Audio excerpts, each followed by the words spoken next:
عندما نزلت 10 آيات تبرئ عائشة رضي الله عنها في حادثة الإفك، أن النبي صلى الله عليه وسلم في غزوة بني المصطلق في عودته منها حين دنا من المدينة ثم أذن بالرحيل، وكانت معه عائشة رضي الله عنها، فخرجت لحاجتها، فلما رجعت رأت أنها فقدت عقدها، فرجعت تلتمسه حتى وجدته، وارتحل الجيش وحملوا هودجها على بعيرها ظنا منهم أنها فيه، ورجعت عائشة إلى منازلهم فلم تجد أحدا، وقعدت هناك على أنهم سيفقدونها فيرجعون في طلبها،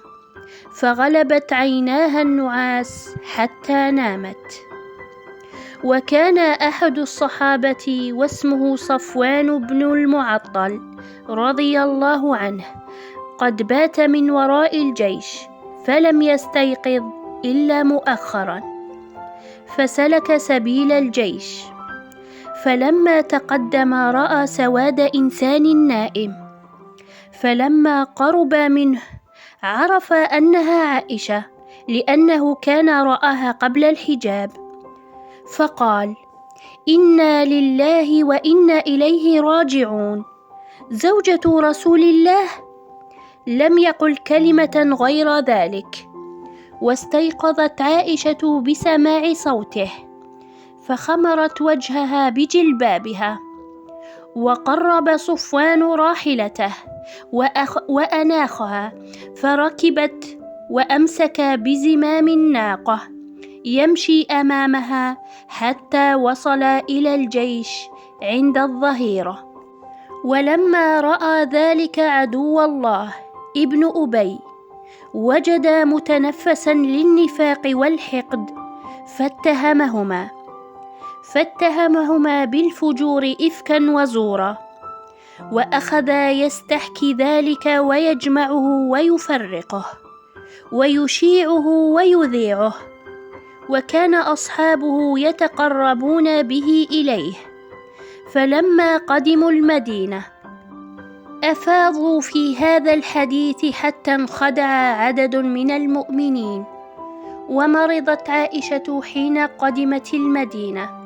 وطال مرضها شهرا كاملا، فكانت المدينة تموج بقول أهل الإفك وهي لا تعلم شيئا، وإنما كان يريبها أنها لم تكن ترى اللطف التي كانت تراه من النبي صلى الله عليه وسلم حين تشتكي، فكان يدخل عليها فيسلم ويقول: كيف تيكم؟ ثم يرجع ولا يجلس عندها. وكان صلى الله عليه وسلم طول هذه الفترة ساكتا لا يتكلم، فلما استلبث الوحي طويلا استشار أصحابه، فأشار علي بن أبي طالب بفراقها تلويحا، وأشار أسامة وغيره بإمساكها، فقام صلى الله عليه وسلم على المنبر واستعذر من بلغ أذاه في أهله، وكان الإشارة إلى عبد الله بن أبي، فأظهر سيد الأوس رغبته في قتله، فاعترض سيد الخزرج لأن ابن أبي كان منهم، فتشاوروا حتى خفضهم رسول الله صلى الله عليه وسلم. وخرجت السيدة عائشة ذلك اليوم لتقضي حاجتها، وقد نقهت من مرضها، ومعها أم مسطح، فأخذت تدعي على ابنها مسطح، فاستنكرت عائشة فأخبرتها الخبر، وأن ابنها ممن يقول بقولهم، فرجعت عائشة فاستأذنت النبي صلى الله عليه وسلم، وآتت أبويها، فلما تأكد لديها الخبر جعلت تبكي وتبكي ليلتين متتاليتين ويوما كاملا، ولم تنم ولم يرقأ لها دمع، حتى ظن أبويها أن البكاء فالق كبدها. وجاءها رسول الله صلى الله عليه وسلم صباح الليلة الثانية، فجلس وتشهد وقال: أما بعد، يا عائشة، فإنه بلغني عنك كذا وكذا، فإن كنت بريئة فسيبرئك الله، وإن كنت ألمت بذنب فاستغفر الله وتوبي إليه، فإن العبد إذا اعترف بذنبه ثم تاب إلى الله تاب الله عليه. حينئذ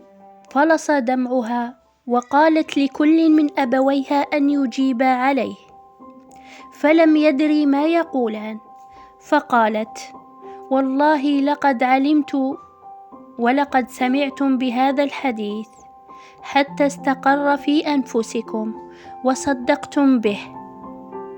فلئن قلت لكم أني بريئة والله يعلم أني بريئة لا تصدقوني، ولئن اعترفت لكم بأمر والله يعلم أني منه بريئة لتصدقني، فوالله لا أجد لي ولكم مثلا إلا كما قال أبو يوسف، فصبر جميل والله المستعان على ما تصفون. ثم تحولت واضطجعت، فنزل الوحي فسرى عن النبي صلى الله عليه وسلم وهو يضحك، فكانت أول كلمة تكلم بها أن قال: يا عائشة، أما الله فقد برأك. فقالت لها أمها: قومي إليه. فقالت: والله لا أقوم إليه ولا أحمد إلا الله، والذي أنزله الله تعالى في براءتها 10 آيات في سورة النور: إن الذين جاءوا بالإفك عصبة منكم لا تحسبوه شرا لكم بل هو خير لكم، لكل امرئ منهم ما اكتسب من الإثم، والذي تولى كبره منهم له عذاب عظيم، إلى آخر الآية 20. ثم خرج النبي صلى الله عليه وسلم إلى الناس فخاطبهم، وتلا عليهم ما أنزل الله من براءتها، وأمر برجلين من المؤمنين وامرأة، فجلدوا لأنه زلت أقدامهم، فأفاضوا في الإفك.